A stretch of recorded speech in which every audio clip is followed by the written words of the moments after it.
जय हिंद। स्वागत है आप सभी का अपने YouTube चैनल पर। इस वीडियो में बात करने वाले हैं बिहार शिक्षकों के पदस्थापन एवं स्थानांतरण। जितने भी शिक्षक पदस्थापन एवं स्थानांतरण का इंतजार कर रहे हैं वो ये वीडियो को पूरा देखिएगा। इसमें आपको सभी जानकारी मिलने वाली है। जो कमेटी बनी थी उनकी रिपोर्ट कहाँ तक पहुँची और कमेटी में जो 2 नए सदस्य आए हैं इसका क्या प्रभाव पड़ने वाला है आपके रिपोर्ट पर, और आपके पदस्थापन एवं स्थानांतरण की प्रक्रिया कब शुरू हो सकती है। दूसरी, जो शिक्षक दिवस पर शिक्षा मंत्री ने कहा था कि सभी 6 लाख शिक्षकों का जो है एक साथ ट्रांसफ़र किया जाएगा, इस पर भी बात करने वाले हैं। तो चलिए वीडियो को शुरू करते हैं। लेकिन पहली बार अगर आप हमारे चैनल पर आए हैं तो जल्दी से चैनल को सब्सक्राइब कर दीजिए, वीडियो को लाइक और शेयर कर दीजिए। तो देखिए, जो आज खबर निकल कर आई है वो ये है कि रिपोर्ट सौंपने के पहले बदल गए 2 निदेशक। आपको पता होगा 2 जुलाई को जो कमेटी ने शुरुआत किया था शिक्षकों के पदस्थापन एवं स्थानांतरण की प्रक्रिया, इसमें जो है कमेटी को कहा गया था कि 15 दिन में जो है यह रिपोर्ट सौंप देगी। लेकिन इस कमेटी के जो सदस्य थे वही बदल गए, लेकिन अभी तक रिपोर्ट तैयार नहीं हुआ है। उसी चीज़ को इस खबर में देखेंगे। इसके बाद हम बात करेंगे शिक्षकों ने जो है शिक्षा विभाग को जो अल्टीमेटम दिया है उसके बारे में बात करेंगे, और शिक्षा मंत्री ने क्या कहा है शिक्षकों के पदस्थापन एवं स्थानांतरण, इन सभी विषयों पर बात करेंगे। तो देखिए, आज की जो खबर है उसमें कहा गया कि राज्य के स्कूली शिक्षकों के स्थानांतरण एवं पदस्थापन के मामले में गठित कमेटी की रिपोर्ट अब 2 नए सदस्यों के हस्ताक्षर से के बाद सौंपी जाएगी। मतलब कि जो 2 नए सदस्य कौन कौन से हैं, एक तो है माध्यमिक शिक्षा निदेशक और दूसरे हैं प्राथमिक शिक्षा निदेशक। आपको पता होगा बिहार में जो है बड़े तौर पर जो है अफसरों का जो है तबादला हुआ है, बदलाव किया गया है अलग अलग विभाग में। तो बिहार का जो माध्यमिक शिक्षा निदेशक वह भी बदल गए हैं और प्राथमिक शिक्षा निदेशक उनको भी बदल दिया गया है। अब ये जो नए सदस्य आ गए हैं तो इनका हस्ताक्षर चाहिए होगा रिपोर्ट पर। लेकिन देखिए, रिपोर्ट पर वो ऐसा नहीं है कि आप रिपोर्ट लेकर जाइएगा और वो साइन कर देंगे। अब क्या होगा कि ये जो 2 नए शिक्षा निदेशक हैं ये रिपोर्ट को अब फिर से देखेंगे।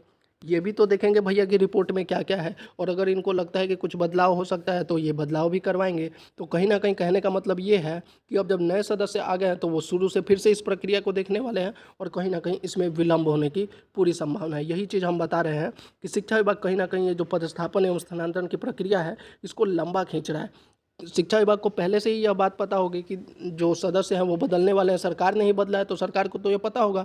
तो अगर शिक्षा विभाग चाहती कि समय पर शिक्षकों का पदस्थापन एवं स्थानांतरण हो जाए तो कहीं ना कहीं जो पुराने सदस्य थे उनका हस्ताक्षर लेकर अब तक रिपोर्ट जो है शिक्षा विभाग को सौंप देती। लेकिन यह जानबूझकर नहीं किया जा रहा है क्योंकि इसको अब लंबा खींचा जाएगा। अब इस बहाने से कि माध्यमिक शिक्षा निदेशक नए हैं और प्राथमिक शिक्षा निदेशक नए हैं, इसके बहाने से लगभग 15 से 20 दिन और लंबा चलने वाला है। वही खबर है इसमें भी कि ऐसा इसलिए होगा क्योंकि शिक्षा विभाग को कमेटी के 2 सदस्य बनाए गए अधिकारी बदल गए हैं। आपको याद दिला दूं कि शिक्षा विभाग के सचिव की अध्यक्षता में गठित कमेटी के सदस्यों में बिहार शिक्षा निदेशक एवं माध्यमिक शिक्षा निदेशक शामिल हैं। स्कूली शिक्षकों के स्थानांतरण पदस्थापन की नीति तय करने के साथ ही सेवा काल में मृत शिक्षकों के आश्रितों के प्रशासनिक उपसंवर्ग के पुनर्गठन पर भी अपनी अनुशंसा शिक्षा विभाग को सौंपनी है। वहीं जो है इस कमेटी का गठन शिक्षा विभाग ने 8 जून को किया था। उसके बाद से कमेटी की कई बैठक हो चुकी है। कमेटी की रिपोर्ट का ड्राफ्ट भी तैयार है, बस उसे फाइनल टच देना बाकी है। ये जो फाइनल टच है ये लगभग 2 महीने से दिया जा रहा है। तमिलनाडु जाकर भी आ गए, लेकिन अभी तक ये फाइनल टच ऐसा है कि ये पूरा ही नहीं हो पा रहा है। कमेटी अपनी रिपोर्ट जल्द सौंपने वाली है। ये जो है डायलॉग जो है ये हम डेली सुन रहे हैं। आगे देखते हैं अब शिक्षकों का अल्टीमेटम। अब जो है इसी, क्योंकि अब देखिए पदस्थापन एवं स्थानांतरण क्यों शिक्षक इससे परेशान हो। फरवरी में आपने एग्ज़ाम लिया, आपने अगस्त 2023 में अनाउंस कर दिया कि नियोजित शिक्षकों को मामूली एग्ज़ाम लेकर जो है हम राज्यकर्मी बना देंगे। आपने एग्ज़ाम करवाया फरवरी 24 में, मार्च में रिजल्ट आ गया, 6 महीने हो गए, अभी तक ना आप उनका पदस्थापन स्थानांतरण कर रहे हैं ना उनको राज्यकर्मी का दर्जा दे रहे हैं। आप बस डेट पर डेट दिए जा रहे हैं। अब कहा जा रहा है अक्टूबर, फिर दिवाली, अब जो है प्राथमिक निदेशक चेंज हो गए हैं तो माध्यमिक निदेशक चेंज हो गए। ऐसे करके कहीं ना कहीं शिक्षक जो भी है वो परेशान हो गए हैं कि इतने वर्षों से इंतजार कर रहे हैं। एग्ज़ाम दे दिया, पास कर लिया, आपने कहा एग्ज़ाम लेंगे, उन्होंने एग्ज़ाम दिया, पास भी किया, अभी भी आप राज्यकर्मी देने में कहीं ना कहीं विलंब कर रहे हैं। तो इसीलिए शिक्षक भी परेशान हो गए हैं, और इसी को लेकर कहा गया है कि टीईटी स्टेट उत्तीर्ण नियोजित शिक्षक संघ जो है उसने राज्य सरकार को 1 सप्ताह का समय दिया है और कहा है कि अविलंब स्थानांतरण एवं पदस्थापन की नीति को सार्वजनिक करते हुए उस पर आगे की प्रक्रिया शुरू की जाए। आपकी जो भी रिपोर्ट है उसको सार्वजनिक कीजिए और उस प्रक्रिया को शुरू कीजिए।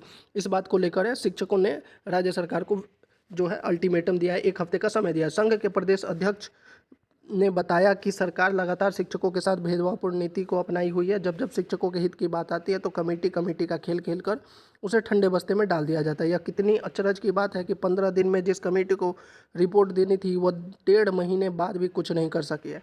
इस बीच लगातार नाव दुर्घटना भी हो रही है, सड़क हादसे भी कई शिक्षकों की जान चली गई है और दूसरी ओर विभागीय निर्देश के बावजूद भी अभी तक ना तो सभी घाट पर घाटवार लाइफ जैकेट की व्यवस्था की गई है और ना ही बाढ़ग्रस्त क्षेत्रों में स्कूल बंद किया गया है। आपको पता होगा एक शिक्षक की मृत्यु भी हो गई थी और कल जो है एक नाव पलट गया था जिसमें 15 शिक्षक जो सवार थे वो बच गए, लेकिन कहीं ना कहीं यह घटना बड़ी हो सकती थी अगर उनको नहीं बचाया जाता तो इसको लेकर भी शिक्षकों की तरफ से जो है आपत्ति दर्ज की जा रही है कि शिक्षा विभाग इन सब चीज़ों को लेकर ढोल मोल रवैया जो है वो अपनाया हुआ है। संगठन ने कहा कि अविलंब पदस्थापन का कार्य आरंभ किया जाए और शिक्षकों के आंदोलन के लिए बाध्य न किया जाए और आंदोलन के स्वरूप में अन्य प्रकार की रणनीति बनाने के लिए आगामी रविवार को संघ की राज्य स्तरीय बैठक भी होनी है।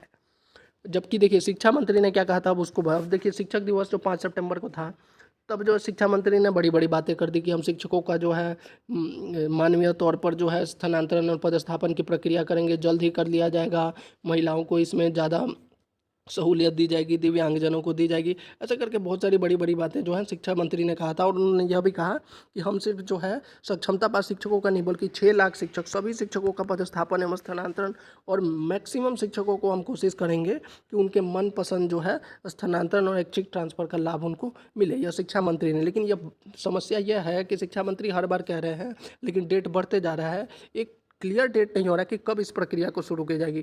बस यही कहा जाए कि रिपोर्ट लगभग तैयार है, लगभग तैयार है, लगभग तैयार है, लगभग 2 महीने से हम यही सुन रहे हैं कि तैयार है, लेकिन वो रिपोर्ट अगर तैयार है तो उसको क्यों नहीं लागू किया जा रहा है, इसको लेकर शिक्षक भी परेशान है। तो ये थी पूरी खबर। अगर आपको अच्छी लगे तो चैनल को जरूर सब्सक्राइब कीजिए, वीडियो को लाइक और शेयर कर दीजिए। जय हिंद।